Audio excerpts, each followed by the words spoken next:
Philippine থেকে প্রেমের টানে রাজশাহী উড়ে এসেছেন দুই তরুণী। এখানে এসে পছন্দের মানুষকে তারা বিয়েও করেছেন। তারা এখন রয়েছেন রাজশাহীর তানোর উপজেলার শ্বশুরালয়ে। বিষয়টি জানাজানি হলে এলাকায় ব্যাপক আলোচনা শুরু হয়েছে।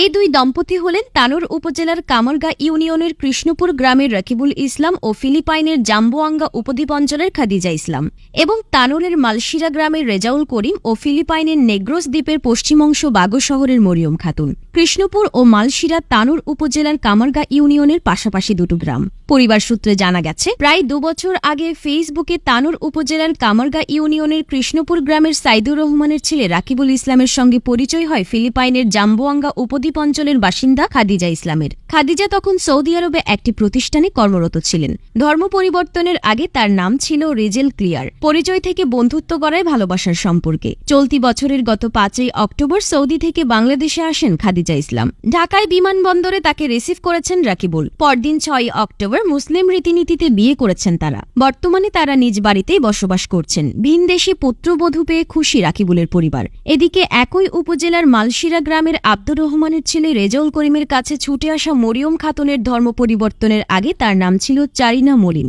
প্রেমিক রেজাউল ও ভিনদেশি প্রেমিকা মরিয়ম খাতুন সিঙ্গাপুরে একটি প্রতিষ্ঠানে কর্মরত ছিলেন। দীর্ঘদিন ধরে কাজের সুবাদে রেজাউল সিঙ্গাপুরে থাকায় মরিয়মের সঙ্গে ফেসবুকে পরিচয় ও বন্ধুত্ব হয়। প্রায় 3 মাস আগে মরিয়ম বাংলাদেশে এসে তানোর উপজেলার মালশিরা গ্রামের প্রেমিক রেজাউলকে মুসলিম রীতিনীতিতে বিয়ে করে তার বাড়িতে বসবাস করছেন তিনি।